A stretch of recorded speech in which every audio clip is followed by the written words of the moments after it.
Good morning, planet Earth. Today is March 31st, 2011, and this is an Honest Commentary.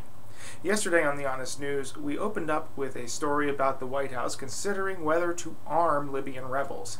On the one side, these Libyan rebels are struggling against the dictator, one who will seemingly do anything to stay in power, including butchering the very people he's supposed to protect.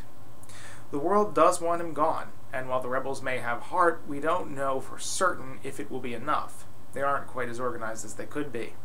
On the other side, people are afraid we'd be arming al-qaida, who some reports say are among the Libyan rebels. I come down firmly on the no side of this debate, but not for the reason I just mentioned. The media and the blogosphere has blown up the possibility of al-qaida being in the group, as well as, if they are in the rebel group, in what percentage. If you look at the facts, it seems that at best only a small percentage of the Libyan rebels are terrorists. The majority of them just regular folks who want their dictator gone. So why not arm these rebels and give them the hardware they need to do what we all want to be done? Or why not, as some people say, put boots on the ground? The world is behind us, so why not? Simply put, history. Those who do not learn from it are doomed to repeat it.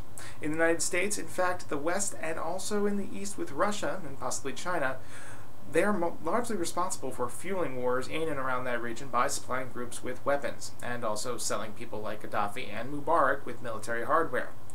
What has happened so often in the past is that we will give weapons to a group to oust a dictator we don't like. Years later, the political landscape changes, and that group we armed is now threatening something we consider part of our interests. So we arm that group, who then later threatens another of our interests, and then we go and arm that group. And so on until all the people that are against us are fighting us with the weapons we gave them. No, what we've done so far, and continue to do, will have to be sufficient. We've taken out their artillery and instituted a no-fly zone. We've leveled the playing field for the rebels, and now, as Jon Stewart has said numerous times in the past, what happens now, the Libyan people will own. Unlike Iraq, 20 years from now, Egypt can look back at how they themselves reshaped their country and own it. They are responsible for getting themselves where they are. When Iraq looks back, assuming it remains stable, they get to look back at how a group of foreigners reshaped their country. Whatever happens in Libya, it will be the people who will own it. We haven't done it for them, we've enabled them to get it done for themselves.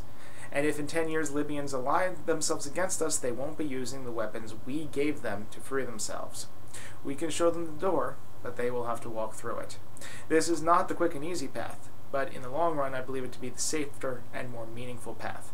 And that is the Honest Commentary for March 31st, 2011. Enjoy the rest of your day.